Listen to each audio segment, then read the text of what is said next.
I will not accept a life I do not deserve. So welcome back, guys, to Almost a Cinephile. My name is Becca. If you haven't been to this channel before, this is where we talk about movies, old and new. I am starting to find my footing with cinema and what I really like and what I don't, and I want to dive deeper than blockbusters and go further into movie genres that I don't necessarily always watch. If you want to come on that journey with me, then please like this video and subscribe below, and we will be talking all things physical media on this channel. Today is a very quick review of the film MaxXxine. I watched it yesterday for the first time. Its official release date in the UK was, I think, around early July. And this is a film by Ty West. It's the third in a trilogy, the first being X that came out. Then the prequel that followed it was Pearl. I should have closed the window. And I believe MaxXxine was meant to kind of finish the trilogy, although there are talks of there being even more in the franchise. So I don't know if we're going to see the end of MaxXxine Minx in this trilogy, but who knows. So I watched it yesterday, and I feel like my first resounding thoughts straight off the bat are, what? So my history of watching the X trilogy is I've seen X before fully. Pearl was ruined to death by most people, so I felt like I pretty much already saw most of the plot points in Pearl. I saw a lot of clips. I saw the ending of like when her face is just, it's holding on her face and she's just like getting creepier and creepier. I love that part. I've not watched Pearl in its entirety. I would like to at some point, but I feel like it got so spoiled for me that I was like, I know what's gonna happen pretty much, so I don't really see the point in watching it. And at that point I wasn't like a really big horror person anyway. I was kind of starting to dip my feet in, but X I really enjoyed. It was really fun. The cast were really strong. I really liked the inclusion of the character that's got like the blonde hair. She is in Pitch Perfect, which I love those films, guilty pleasure. It's also got Jenna Ortega in it, Kid Cudi, and a few other well-known people as well. But generally the cast worked really well and is really strong. Obviously you have Mia Goth, who I really love. I've watched her in High Life, where she played a little bit of a psycho. I've watched her in Infinity Pool, where she also played a bit of a psycho. What else have I seen her in? Obviously X I've now watched, and I'm slowly working through her bank of films. I've also, I think I watched Nymphomaniac Part 2 with her in it as well, which was very interesting. But I have seen that film, so I've seen a lot of her works already, bar Pearl, and I think there's another one that's like about being in a mental institution, which is on my list for next year. So I have a really like big heart for Mia Goth. I think she's amazing, and her voice in real life is brilliant. I love her. She's amazing. So I really loved the cast in X. I was really championing this trilogy, and actually I had kept everything very quiet in terms of MaxXxine. I wasn't watching any trailers for it. I was really looking forward to the film in general, and I really didn't want it to be spoiled this time. So I decided to completely like close myself off from reviews and things until after I'd seen it. And now that I've seen it, I feel very mixed. So the premise of MaxXxine basically is you're following MaxXxine. I believe it's like a decade after the events of X, and we are following her in terms of her making a career for herself in the movies because she really wants to be famous. This was a very strong theme in X itself. You had the mirror of Mia Goth's character, MaxXxine, who was young and youthful and wanted to be famous, and you had the mirror version of that, which was Pearl, who kind of lost her opportunity to do that when she was a lot younger, which then is further explored in Pearl, the film. So we're following MaxXxine as she tries to build her career for herself, and she finally gets an audition and nails it and gets a part in a horror film, and we watch her journey from going from an adult film star to a horror film star instead. All the while there's like a backstory about this murderer, and then there's somebody that's trying to emulate this murderer at the same time as that. Apparently this person was real in real life back in the 80s. This film is set in the 80s. I didn't feel like the 80s was really particularly very strong. It wasn't like in your face 80s. I felt like it was nicely done and subtle. I don't tend to have a big problem with films that are set in those sorts of eras, pre the noughties. I don't think it's a problem. I've always enjoyed films from past eras, and I felt like it was done really well here. So we're following her, and there's someone that's out to get her, basically. It's kind of a little bit like I Know What You Did Last Summer. She gets like packages at her door, she's being followed, people are watching her, and basically the whole thing about that was spoiled right from the beginning. So at the beginning we see the clip that's also at the end of X, where we find out that she was the daughter of a pastor, and she basically ran away to be part of the film industry, and she was this infamous daughter that left this church, this kind of cult-like religion, to pursue her own career, basically. So this review will contain some spoilers because the film spoils itself in the first 5 minutes, and I already had a hankering, and I'm not always very good at figuring out the twists, that the killer was probably her dad, and it was. And for me to guess that, when I am trashy at guessing things normally and I'm not really a massive horror person, was really annoying. And I was like, maybe it won't be. Maybe this whole thing is like a setup for something that's going to really completely change by the third act. But it didn't. MaxXxine herself as well was very subdued. The character of MaxXxine in X was somebody that took care of herself, and she dealt with it. She handled that shit. You get to MaxXxine and it feels like there's a lot of things that have stripped away from her. She's just very quiet. There's another plane going over. I'm going to keep on talking through there because I'm not dealing with this today. She's very quiet. She's very subdued, she's very held back, and I felt like the character exploration really didn't go any further than that. It was just, here she is, a very generic final girl, rather than the MaxXxine we knew from X, which kind of, she was a bit more kick-ass, and she was a little bit more like, I'm taking this shit into my own hands kind of person. And I really felt like that should have been explored more. There were points where you felt like it was going to go that way, where she there was a really grim scene when she basically turned on an attacker in an alleyway who was trying to attack her. She turns on him instead and steps on his ballsack, which, you know, it was kind of out of the blue, but it also linked back more towards her more psychotic tendencies in X, and it was showing it a little bit more, and I felt like we needed more of that. She kind of did it again when Kevin Bacon's character was basically, he was stalking her and threatening her under the guise of her father he was basically working for, and he kept trying to catch her, and it was a little bit like Catch Me If You Can kind of thing. It almost got a little bit frustrating and boring as well. But she also has a moment where she basically turns around on him and goes, absolutely no way, like, you're not handling me, I'm gonna handle you.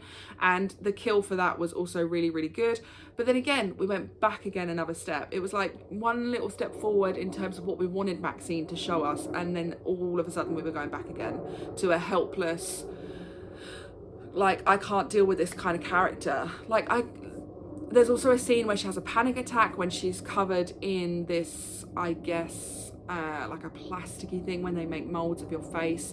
So she's sitting in that and having flashbacks to what happened in X. And I just felt like the panic in her and her having a panic attack didn't connect to the character she is. It felt wrong for her to be having a panic attack. I would have thought she would have grown from it and learnt to master her feelings and emotions better. As far as a normal person's condition after such an event as X, I would expect panic attacks, but MaxXxine didn't feel like the person that would have those. So we're getting more towards the third act, and the more and more we get towards it, the more and more I'm thinking, like, there must be something that's gonna like be a bit of a twist, like it's not actually her dad, or it was her all along, or the whole thing, in my opinion, what I thought was going to happen was that the whole thing was going to be a movie. Like, the whole plot point of everything was actually the film itself, and we were actually watching her in a film the whole time, and then watched her get famous from there, but it didn't. So her dad traps her, kidnaps her, however it was played out now, I can't remember. and she just is tied up helplessly waiting to be either like burned alive or repent for her sins and join the cult again. You also had two cops who were really annoying and unnecessary and didn't bring anything to the story. There was one that kept saying he wanted to be an actor, and it kept happening, and I was like, does this mean that the whole thing is an act, the whole thing is a film? Because he kept saying oh, I've always wanted to be an actor, and I just felt like maybe he is an actor and this was a film, this whole thing is a film. But no, that didn't happen either, so I don't understand the points of that. And then we get to the final bit, and basically the cop does most of the work and kills her dad almost, but then MaxXxine's standing there and basically shoots him in the face and kills him, and his head explodes, and it's a bit more gore. And from then on, she basically becomes famous through not only the events that are happening outside in her life, but also because of the film she's going to be part of, and it ends just like that. And I just was a bit like, really? Like, I'm still waiting for a twist or a turn or something creepy to happen, or something that just turns it insides out and makes you go, oh my God, like your stomach drops, because everything you thought you were going along with was going to turn around on yourself. I was waiting for it. I really was waiting for it, and it just never happened. And I kept thinking, like, surely this isn't what's going to happen. Like, surely I've not guessed it from the beginning. And the longer we got through, and I kept like looking at the time, and it was like 30 minutes to go, 20 minutes to go. And I was like, come on, like, where is MaxXxine? Where is she? Like, she didn't turn up to the party in this film whatsoever. And I was like, like, why did you do this? It could have been so much more than it was. And I haven't watched that much in terms of reviews. I think it got very mixed reviews from what I've seen. Most people tend to agree with me. It wasn't something I was really looking forward to, but I really wanted to go into this blind as a new horror person and see how the trilogy was going to close on itself. And it was just left a bit empty and a bit like, oh, I think at the end of the film that was it. It was more like, oh, is that it? And that was really annoying and frustrating, because I really wanted this to be like, oh my God, like X was. Yeah. There was also like a part with Bates Motel that they brought in. So they brought in them being able to use the set for Bates Motel, which was, I thought, really cool. I don't really remember why they did that, or the reason why they had the Bates Motel. I think it was part of like the female director's plan to like inspire MaxXxine, I think. I can't remember. And literally it had no purpose. It served nothing other than seeing Pearl in the window, similarly to when you saw Norman Bates in the window dressed as his mum in the original Psycho. I guess it was a mirror image, and instead of that it was Pearl in the window that MaxXxine was seeing. Yeah, like, I didn't get it. I thought when they were running around the house, when Kevin Bacon was chasing her and she went into the house, that something was going to happen. Like more jump scares, like more panic, or more flashbacks to X, and that didn't happen either. And it was just, I don't know. I also had like some jip with the female director, and I'm not somebody that likes to label things as woke or all that kind of rubbish at the moment. I like to stay fairly neutral and make my own decisions and opinions on what I watch, and I don't feel like this came into that category. However, when films don't accurately depict the sign of the times, whether they're good or bad, I respect that most things are probably bad now we're looking back at them, from where we are now as a human race. I'm pretty sure, and I haven't Googled this, but maybe I should have before I did this video, that I don't think there were many, if any, female directors that made movies back in the 80s. I will eat my hat if I'm wrong, and there may be instances where I am wrong. There may be female short video directors or documentarists back in those days, and I'm pretty sure there probably was. And I know that there was women working within teams. I know that that wasn't like ever a thing, but I'm pretty sure at that point in time it was still a very male dominated industry. And this is where it throws you out of the 80s a little bit, because it was probably very, very rare to have a female director within the film, and there wasn't really a lot of male influence in the film or anything to do with it. The female lead of the film that they had made before, where you see what is her name, Lily Collins's character, was also female. There wasn't many male influences to do with the film, where I think there probably would have been back if we were actually in the 80s. And that's not me trying to be offensive, and that's not me agreeing the fact that that should have happened. I feel like things like that just really throw you back out of the time period, and it did a little bit for me. I felt like, well, wait a minute, I don't know if there really would be a female director making a debut film and somebody that's been doing this for a long time. Again, I will eat my hat if I'm wrong, because I think I might be, but I hope that that's not offended anybody. It's just merely my observation. It threw me off the timeline a little bit of where we were. But yeah, apart from that, MaxXxine overall, I give it like a 3 out of 5. It was okay. I much prefer X and some of the things I've seen from Pearl. I feel like they were a stronger duology together, rather than adding on MaxXxine as well to make it slightly less or more diluted in its integrity. I feel like also Pearl and X coming out in the same year was another thing that never happens. They were both very unique in their premises. I feel like they were quite unique films. They were very modern versions of things that we've seen before. X was kind of borderline, I think a lot of people say, a little bit Texas Chainsaw Massacre, but they made it their own. And Pearl was very unique in itself as well. So having that as a unique duology that came out in the same year would have been much stronger than adding MaxXxine on, that's now kind of diluted the whole franchise, in my opinion.